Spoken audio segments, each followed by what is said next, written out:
At least 3 people have been killed after a regional Russian airliner caught fire and exploded at an airport in the western Siberian city of Surgut.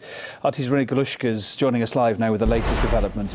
Rina, good evening to you. You've been following this story since it broke earlier this afternoon. Do we have a clearer picture now of what went so badly wrong earlier? Well, Kevin, we do know that what happened, first of all, the incident happened around 1 p.m. Moscow time in Surgut. The plane was seconds away from takeoff. It was ready to take off for Moscow when one of the engines has caught fire. And what happened afterwards, actually, was panic and chaos on board. Among more than 100 passengers on board were members of one of Russia's most famous pop groups, and they have actually already spoken about what happened. They were eyewitnesses, of course. And they said that first black smoke filled the cabin, sparks went flying everywhere. People, of course, started panicking, climbing literally over the heads of one another in order to get out of the passenger's cabin. Of course, authorities were, of course, very quick to evacuate the people. After the evacuation of the passengers was complete, one of the turbines one of the fuel tanks has exploded and the plane has burned down completely. Now, as I said, more than 100 people on board. At least 3 have been confirmed dead right now. More than 30 have been hospitalized. Majority of them are suffering from carbon monoxide poisoning, but of course there are also burns and all various sorts of other injuries. At least 4 people are in very serious condition, including a small child who is on life support right now, from what we understand.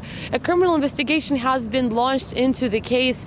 There have been several versions of events of what could have happened. The main investigation, of course, now the main criminal case is now being launched into negligence and violation of safety rules. One of the versions of what could have transpired in order for this horrific tragedy to happen on the first day of a new year is that something may have been caught into the engine of an airplane, but that is just one of the preliminary versions. So, of course, investigators are still working at the scene right now, trying to determine what exactly happened. We do know that most people, as I've said earlier, are already being put into Surgut's hospital. They're being treated for burns and carbon monoxide poisoning. So we still have to wait for the authorities to give us more detail on what could have caused this tragedy. Yeah, unfortunately, Irina, this type of airplane as well, Tupolev 154, has been making a lot of headlines lately, and none of it positive.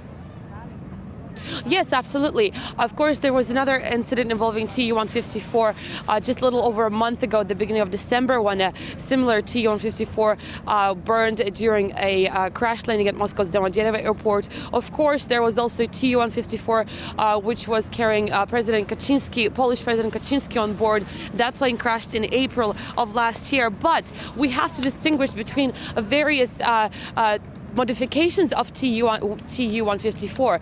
The plane that was carrying the Polish president was one of the newest models. It was manufactured in mass until 2006. It was taken out of mass production afterwards, but still some of those types of planes, Tu-154M, are still being produced. So the plane that the Polish president was on board was a relatively new plane. Now, this particular plane, which crashed in Surgut, or which burned in Surgut earlier today, is one of the older versions.